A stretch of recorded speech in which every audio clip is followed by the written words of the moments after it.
Bien, bienvenue les frères et sœurs. On est heureux de vous avoir, de s'attendre au Seigneur, de lui faire confiance pour nos vies, pour qu'il continue à changer nos vies. On veut s'attendre à lui en toutes choses. Alors ce matin, je voulais partager avec vous cette parole. Et mon titre, c'est « Savoir dépasser nos limites ». Quand on regarde à nous-mêmes, on a beaucoup de limites et on s'en met beaucoup dans notre tête en disant « je ne serai pas capable, je ne pourrai pas faire, moi je veux garder ma vie ». Mais la Bible nous dit que celui qui garde sa vie, il la perdra. Alors vous voulez perdre votre vie ou vous voulez la gagner? C'est chacun le choix. Hein? Maintenant, quand on voit l'œuvre de Dieu, que la Bible nous dit que toute chose est faite par Dieu et toute chose tient à cause de la parole de Dieu et à cause que Dieu a fait. Vous entendez les gens du monde, on est vers la fin, c'est la catastrophe, tout le monde voit. Mais le monde tient toujours, et parce que le Seigneur est là. Tant qu'il règne, on peut vraiment s'attendre à lui. Et nos vies, s'il n'y a pas le Seigneur dans nos vies, on est très limité. On s'appuie sur nos connaissances, sur nos capacités, elles ne sont pas très nombreuses et c'est assez catastrophique. Mais quand on fait confiance au Seigneur, quand on remet nos vies au Seigneur et qu'on s'attend à lui, le Seigneur est capable de faire des grandes choses. Cette histoire, ça pourrait être moi, mais c'est un pasteur qui a un petit enfant. Ce petit enfant s'appelle Rémi, hein, et chaque dimanche après-midi, ils vont faire de l'évangélisation. Alors le dimanche, le fils, Rémi, qui a 9 ans, dit à son papa, « Ça y est, je suis prêt. Est-ce que tu es prêt ?» Oh, le papa regarde par la fenêtre et il dit, « Oh là là, aujourd'hui il pleut. Non, c'est pas un bon jour pour sortir. Non, non, on va pas sortir aujourd'hui. » Alors le petit garçon lui demande, « Dis papa, est-ce que les gens qui meurent et qui vont en enfer, les jours de pluie, ils vont pas en enfer ?» Et vous voyez comment un enfant peut parler à son papa pasteur et comment nous les pasteurs, on a des fois beaucoup à apprendre à travers nos enfants. Alors le petit insiste, il dit « Papa, je voudrais aller, moi, je veux aller ». Et pour finir, le fils décide de partir sous la pluie et d'aller là-bas pour évangéliser. Et voilà qu'au bout de 2 heures, il a plu, il est trempé, il a distribué tous ses tracts. Mais il lui reste encore un. Mais là, il ne voit plus personne dans la rue parce que le temps est tellement terrible. Alors, il voit une maison et il voit cette maison et le Seigneur lui dit « Va là-bas ». Et il va à cette maison, il sonne, personne ne répond. Alors, il s'est dit « Peut-être je me suis trompé ». Mais il insiste encore et il sonne à nouveau. Et puis toujours rien ne se passe. Alors, il frappe à la porte et il frappe très fort. Et tout d'un coup, il y a une vieille grand-mère qui sort par la porte et qui vient lui dire « Mais qu'est-ce que tu fais là, mon garçon? Qu'est-ce que tu fais là ?»« Madame, je suis venu vous apporter un tract qui vous parlera de Jésus et de son amour pour vous. Dans ce tract, vous trouverez tout pour connaître ce Jésus. » « Ah bon ?» elle dit la dame. Et puis le petit garçon s'en va et le remercie. Et puis le dimanche suivant, alors que c'est le culte dans l'église, le pasteur, toujours le papa du petit garçon, dit à l'église « Est-ce qu'il y a des nouveaux comme on a fait ce matin ?» Et là, il y a la vieille dame qui se lève. Elle se lève dans l'église, elle dit « Mais personne ne me connaît ici.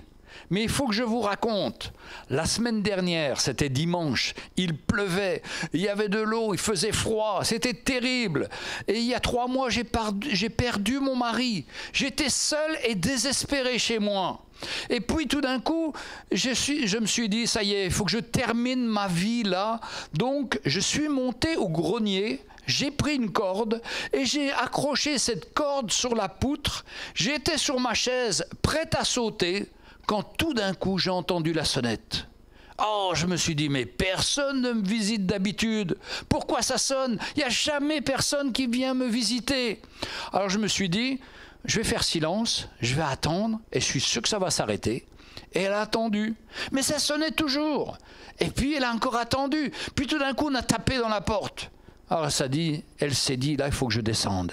Elle est descendue et elle a vu ce petit garçon qui ressemblait à un ange. Elle dit, il ressemblait à un ange. Ses yeux étaient brillants de joie. Et il m'a dit, Jésus t'aime, Jésus a un plan pour ta vie. Et il m'a donné ce tract. Et j'ai lu ce tract et j'ai donné mon cœur au Seigneur. Et ma vie a changé totalement. Alors je suis remonté, j'ai enlevé ma corde, j'en avais plus besoin.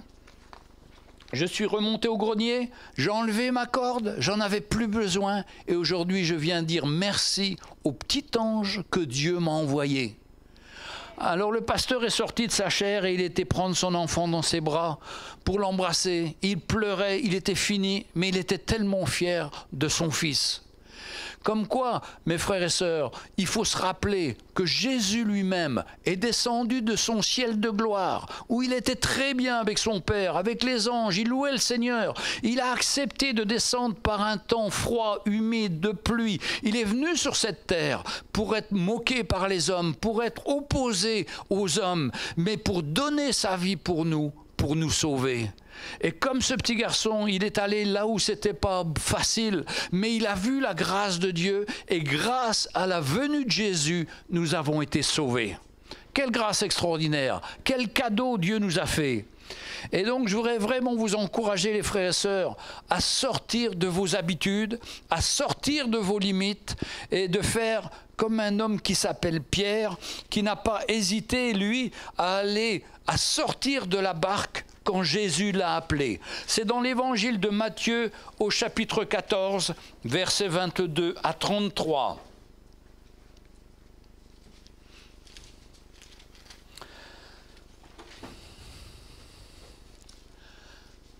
Matthieu, chapitre 14, verset 22. Aussitôt après, il obligea les disciples à monter dans la barque et à passer avant lui de l'autre côté pendant qu'il renverrait la foule. Quand il l'eut renvoyé, il monta sur la montagne pour prier à l'écart, et comme le soir était venu, il était là, seul. Mais au verset 24, la barque était déjà au milieu des flots, était battue par les flots, car le vent était contraire. À la 4e veille de la nuit, Jésus alla vers eux marchant sur l'eau. Quand les disciples le virent marcher sur la mer, ils furent troublés et dirent « C'est un fantôme !» Et dans leur frayeur, ils poussèrent des cris. Jésus leur dit aussitôt « Rassurez-vous, c'est moi, n'ayez pas peur !» Pierre lui répondit « Seigneur, si c'est toi, ordonne que j'aille vers toi sur les eaux. » Et il dit « Viens !» Voilà la réponse de Jésus. Et il dit « Viens !» Pierre sortit de la barque et marcha sur les eaux pour aller vers Jésus. Mais voyant que le vent était contraire, il eut peur et comme il commençait à enfoncer, il s'écria « Seigneur, sauve-moi !» Aussitôt Jésus étendit la main, le saisit et lui dit « Homme de peu de foi, pourquoi as-tu douté ?» Et ils montèrent dans la barque et le vent cessa. Ceux qui étaient dans la barque vinrent adorer Jésus et dire « Tu es véritablement le Fils de Dieu ». Alors les frères et sœurs, cette histoire se passe en Israël, sur le lac de Génézareth, le lac...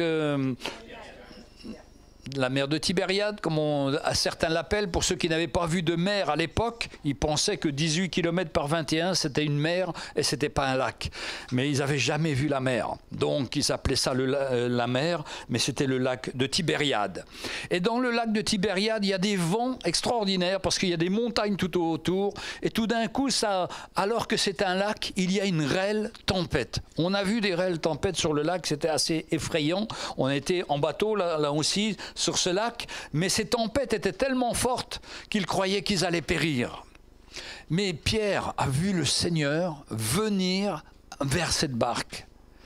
Et Pierre, c'était un homme de foi, c'était un homme simple, c'est pas un homme qui a réfléchi, qui a regardé si lui, avec son poids, il pouvait tenir sur l'eau. Non, non, il a dit, si c'est toi Jésus, permets que je vienne vers toi.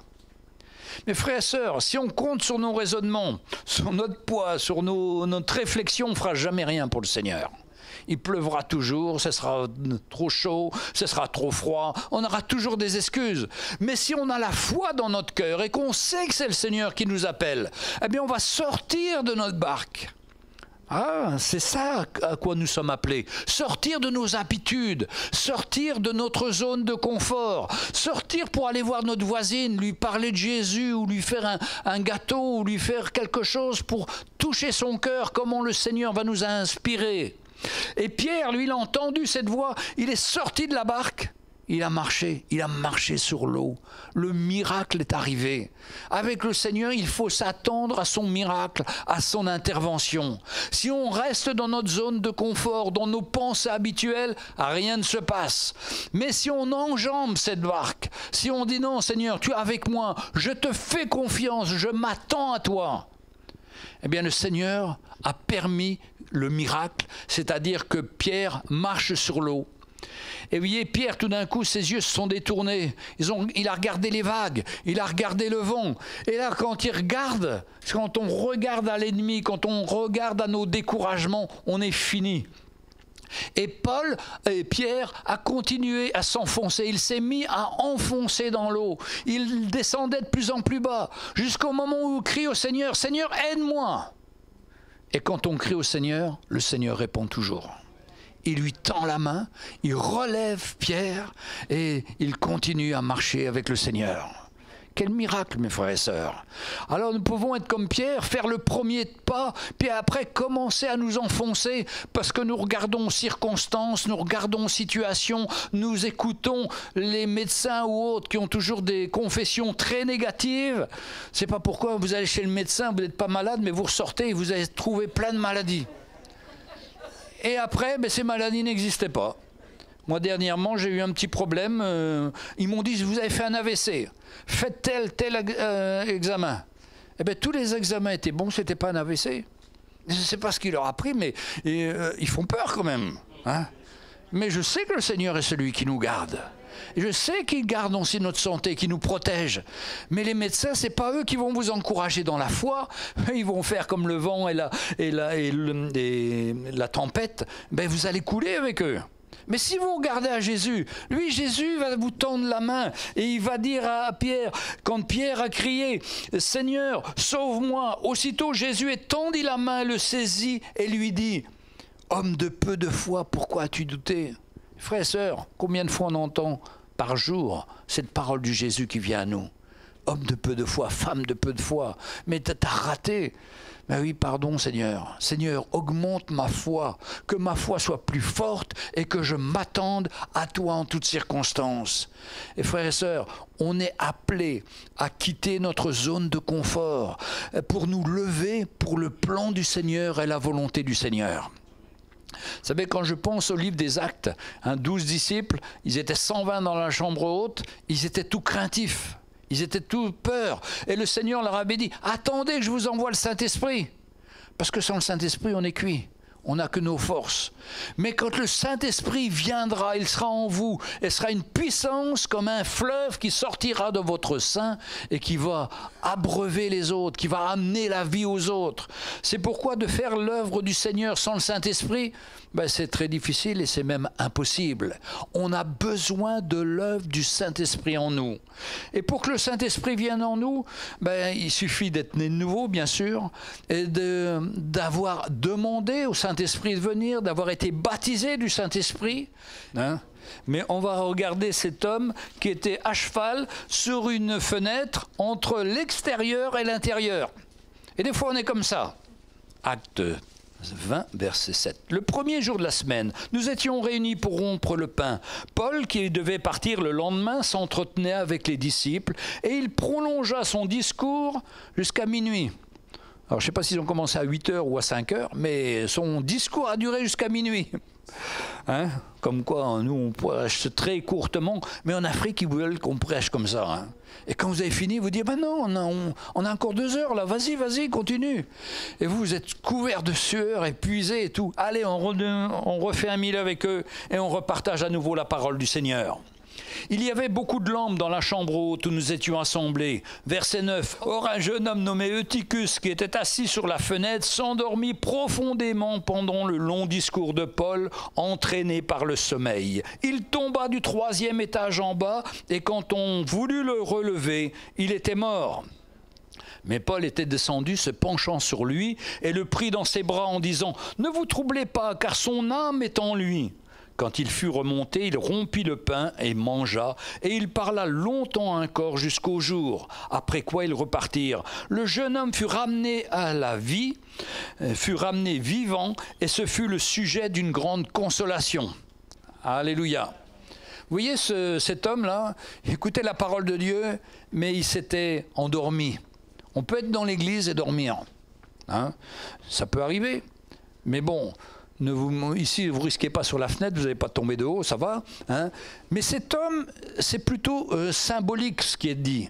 L'homme qui était endormi, c'est-à-dire qu'il n'était pas vraiment dans l'église, il était assis sur la fenêtre, un petit peu dans l'église, un petit peu à l'extérieur. Alors on aurait pu dire à l'extérieur et à l'intérieur, ça peut être physique, mais ça peut être aussi spirituel. C'est-à-dire qu'il y a des chrétiens où il y a des frères qui sont dans l'église et qui disent « Ah ben moi je suis chrétien parce que je veux être sauvé. Mais je ne m'engage pas trop, parce que je ne veux pas trop m'engager, je veux garder ma vie. » Mais comme je dis, si tu gardes ta vie, tu vas la perdre de toute façon. Et puis il y en a d'autres qui sont dans l'église ou qui sont à l'extérieur de l'église, qui sentent les vents et qui se disent « Oh ben c'est bien l'église, mais je préfère vivre ma vie. » Et là on est en grand danger. On est en grand danger de s'endormir. Comme cet homme. Il s'est endormi. Parce que le monde a une telle ritournelle, a de telles choses à nous proposer, que ça va nous endormir spirituellement. Ça va nous faire accepter le mal pour le bien et le bien pour le mal. Et c'est ça là, le message du monde. C'est comme un vaccin qui vous occulte, qui vous envoie, et qui va vous rendre insensible à certaines maladies, insensible à certains pièges. Et quand le pasteur va vous dire, tu sais, c'est pas bon que tu ailles en boîte de nuit. Oh, mais moi, je suis libre, moi. Je suis libre. Oui, mais ta liberté va t'emmener à te perdre. Ah, moi, je suis libre d'aller fréquenter tel mouvement ou telle chose. Tu es libre, mais tu vas mourir un jour, tu vas t'endormir. Parce que ça commence comme ça. On commence à accepter. C'est comme Ève quand elle a vu le serpent qui lui a dit « Mais est-ce que Jésus a réellement dit ?» Il remet en doute la parole de Dieu. Et elle, voyant que le fruit est beau, qu'il est joli, qu'il est capable de nous rendre intelligents, d'ouvrir notre intelligence, ben elle a mordu dedans. C'est ce que nous propose le monde. Mais nous, notre appel, les frères et sœurs, c'est de savoir servir le Seigneur, reconnaître le Seigneur dans toutes les situations. Pierre, quand il a vu cette ombre qui venait, les autres disaient c'est un fantôme qui marche sur le lac, là, c'est un fantôme, c'est pas possible, c'est pas un homme. Mais Pierre a vu que c'était Jésus. Il a crié Jésus. Et le Seigneur a dit oui, c'est moi. Et quand il a reconnu Jésus, ben, il était dans la foi et dans la confiance. Et nous pouvons être dans l'église et ne pas reconnaître le Seigneur qui nous appelle, qui veut nous sauver, qui veut nous préserver de bien des malheurs et de bien des catastrophes. On veut garder notre vie, mais on va à la catastrophe. On se marie, on divorce, on a des situations terribles. Au lieu d'une vie de bonheur, on a une vie catastrophique. Tout ça parce qu'on n'a pas entendu le Seigneur et qu'on n'a pas laissé faire le Seigneur une œuvre dans notre cœur. Et moi j'aime bien Pierre parce que je trouve que Pierre c'est l'homme un peu comme moi, j'ai envie de foncer, j'ai envie de faire les choses, mais des fois on passe complètement à côté, mais la grâce de Dieu est là quand même pour nous relever. Par exemple dans Acte 10 au verset 9 à 17, c'est l'histoire qui est sûrement la plus difficile pour Pierre à vivre parce que ça devient complètement à l'envers de tout ce qu'il a pensé, de tout ce qu'il a été formé, la question de manger des animaux impurs. C'est Actes chapitre 10, versets 9 à 17. Alors, le lendemain, comme ils étaient en route et qu'ils approchaient de la ville, Pierre monta sur le toit vers la 6e heure pour prier. Il eut faim et il voulut manger. Pendant qu'on lui préparait à manger, il tomba en extase et il vit le ciel ouvert et un objet semblable à une grande nappe attachée par les 4 coins qui descendait et s'abaissait vers la terre et où se trouvaient tous les quadrupèdes et les reptiles de la terre et les oiseaux du ciel. Et une voix lui dit « Lève-toi Pierre, tue et mange ».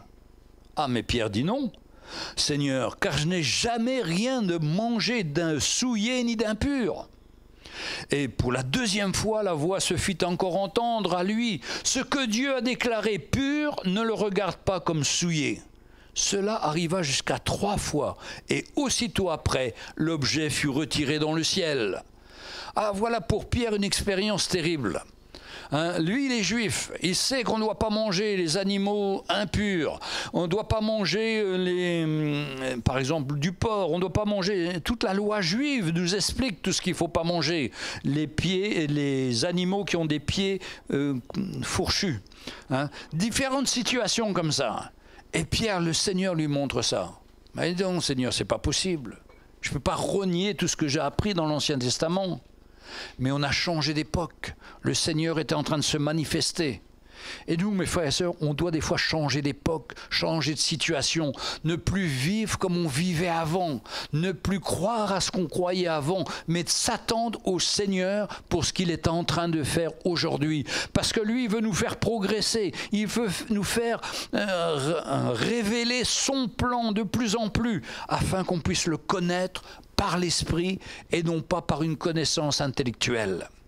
Pour ça que l'école biblique, c'est très bien, si c'est une école qui vous forme le cœur, mais si c'est que pour former la tête et apprendre si la persécution sera avant le retour du Seigneur ou après, ça ne change pas nos vies. Par contre, ça remplit notre tête. Vous savez, en France, pendant un siècle, les protestants se sont acharnés, disputés pour savoir quel était le sexe des anges. Ça ne changeait pas leur vie. Ça n'a pas changé leur vie. Hein? Nous, il faut que l'évangile change notre vie. Et Pierre, là, il est dans une situation où il est juif et Dieu lui montre le contraire de ce qu'il a toujours cru et pensé. Mais Dieu, dans sa grâce, le fait par 3 fois pour être sûr que Pierre sache que c'est par le Seigneur. Vous savez, des fois, le Seigneur nous dit quelque chose, il dit « en vérité, tu dois faire ça ». Et puis, vous lirez dans le texte « en vérité, je vous le dis », 2 fois. Et puis, des fois, le Seigneur ajoute 3 fois pour que vraiment on soit certain que c'est lui. Parce que le Seigneur ne va pas nous donner une parole comme ça, hein, on va en imaginer. Non, non, il veut qu'on puisse entendre sa voix. Et si on n'est pas sûr, qu'on puisse même lui redemander. Il va confirmer, comme il a confirmé pour Pierre. Alors, ça fait 3 fois de suite. Dieu lui dit, a déclaré pur, ne le regarde pas comme souillé tous ces animaux. Verset 17, tandis que Pierre ne savait en lui-même que penser du sens de la vision qu'il avait eue, voici des hommes envoyés par Corneille s'étaient mis en quête de la maison de Simon, se présentèrent à la porte et demandèrent à haute voix si c'était là que logeait Simon, surnommé Pierre. Et comme Pierre réfléchissait à la vision, l'Esprit lui dit, « Voici 3 hommes te demandent, lève-toi, descends et pars avec eux sans hésitation, car c'est moi qui les ai envoyés. » Pierre donc descendit et dit à ces hommes, « Voici, je suis celui que vous cherchez, quel est le motif qui vous amène ?» Ils répondirent, « Corneille, centenier, homme juste et craignant de Dieu, et de qui toute la nation des Juifs rend un bon témoignage, a été divinement averti par un saint ange de te faire venir dans la maison et d'entendre tes paroles. » Pierre donc les fit entrer, les logea, et le lendemain il se leva et partit avec eux. Quelques-uns des frères de Jopé l'accompagnèrent. Vous voyez, Pierre va être appelé à aller vers les non-juifs. Et pour lui, ce n'était pas possible. Il était juif, lui. Il ne pouvait aller que vers les juifs. Il ne pouvait pas rentrer dans une maison d'un païen. Mais le Seigneur est en train de bouleverser tous ses plans pour élargir sa zone de confort et lui dire « Tu dois le choix entre ce que toi tu veux faire et ce que moi je veux faire. » Et moi ce que je veux faire, c'est qu'il n'y a plus de païens, il n'y a plus de gentils. On est tous appelés à recevoir le Seigneur Jésus. Il n'y a plus en ce temps uniquement le peuple d'Israël qui doit se tourner vers moi. Il y a toutes les nations. Et c'est pourquoi le Seigneur est mort pour toutes les nations et pour chacun d'entre nous. Mais quel bouleverse pour un juif! Lui, il pense toujours qu'à lui et à son peuple. Et quand vous allez en Israël, il pense toujours qu'à eux et à leur peuple. Et Dieu les bénit, certes, mais Dieu a depuis fait des grandes choses pour appeler un peuple qui n'était pas son peuple à devenir le peuple de Dieu. Et qui un jour va nous réunir avec les Juifs nés de nouveau, qui vont reconnaître celui qu'ils ont percé lorsqu'il va revenir sur le mont des Oliviers. Ils vont reconnaître celui qu'ils ont percé et ils vont se tourner vers lui. C'est un moment extraordinaire. Et je pense souvent des fois, mais comment ils vont le reconnaître? Mais vous savez, avec la télévision, avec les moyens audiovisuels, tout le monde dans le monde verra le retour du Seigneur. Et tous ceux qui dans leur cœur seront préparés par le Seigneur, reconnaîtront celui qu'ils ont percé et se tourneront vers lui. Quel moment extraordinaire ça va être. Et puis l'Église va être enlevée et on va voir la gloire du Seigneur. Mais en attendant, les frères et sœurs, je veux vraiment vous encourager à élargir vos cœurs, votre façon de penser et de vous dire, il faut qu'on aille évangéliser, il faut qu'on fasse les choses pour le Seigneur, il faut que notre vie serve au Seigneur et qu'on puisse aligner notre vie avec son plan et non pas demander au Seigneur de s'aligner avec notre plan. Parce que souvent, c'est ce qu'on fait. On mène notre vie, et puis après, le dimanche, un petit moment pour le Seigneur, hop, et puis on a fini. Ça, c'est religieux. Ça n'amène pas la vie. Ça amène que la catastrophe. D'ailleurs, il y a un pays que vous connaissez beaucoup, sûrement, un pays qui a beaucoup de moyens. Et dans ce pays, le pasteur interroge les frères en leur disant, mais, par exemple, il faut faire le ménage dans l'église. Alors, ces gens-là, ils ont le portefeuille facile et ils donnent de l'argent au pasteur en disant, pasteur, payez quelqu'un pour faire le ménage. Payez quelqu'un pour faire la musique, payez quelqu'un.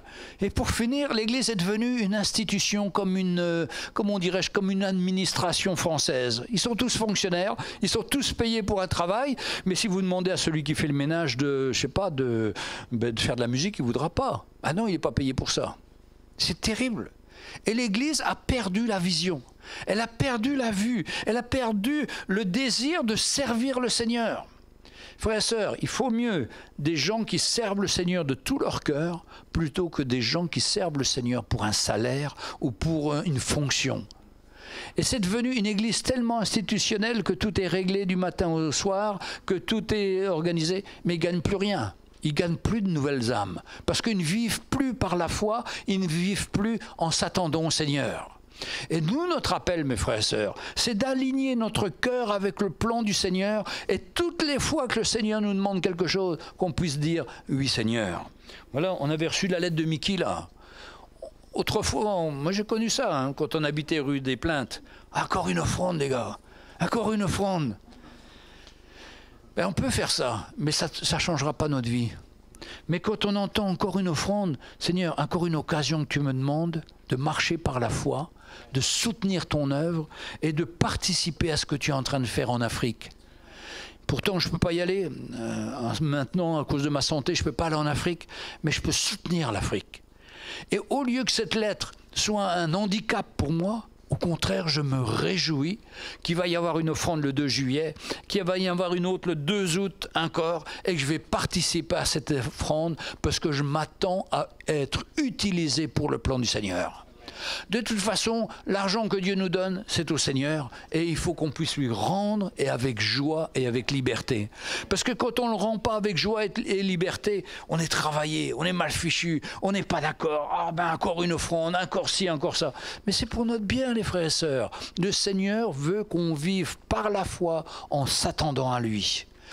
Je sais que c'est du travail dans nos vies. Pour moi, c'était longtemps une bagarre, tout ça. Mais je sais que, rue de la Reconnaissance, il y a de la place aussi pour donner au Seigneur.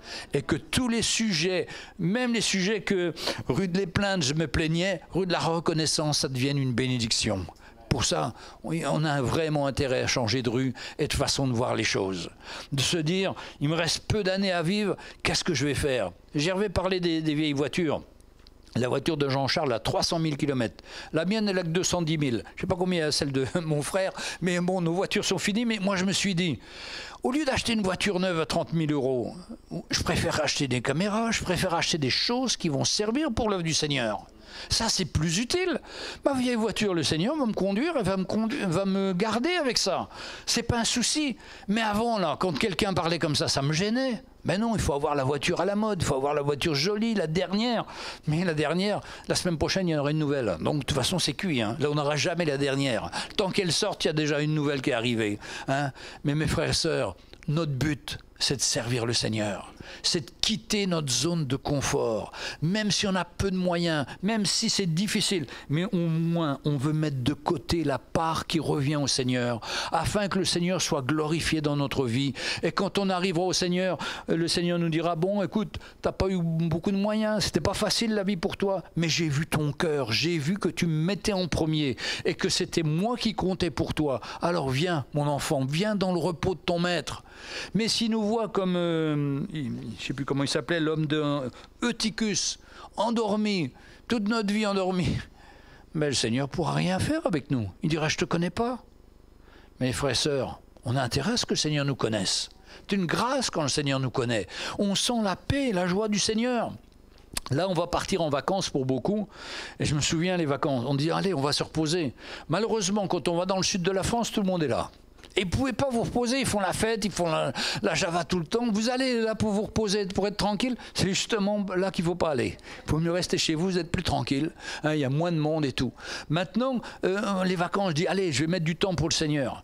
Mais le monde a plein de choses à vous proposer. Il y a la plage, il y a les...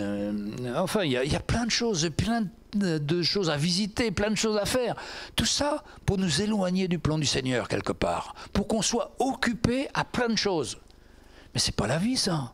Et vous revenez des vacances, vous dites, ça va, c'était bien les vacances? Oh, je suis crevé, je suis fatigué, je suis épuisé. Non, mais alors, tu étais en vacances? Oui, j'étais en vacances, mais c'était pas les vacances, vraiment, c'était terrible. Et en plus, en tant que chrétien, j'ai souvent beaucoup de combats sur la plage ou des choses comme ça. C'est pas facile.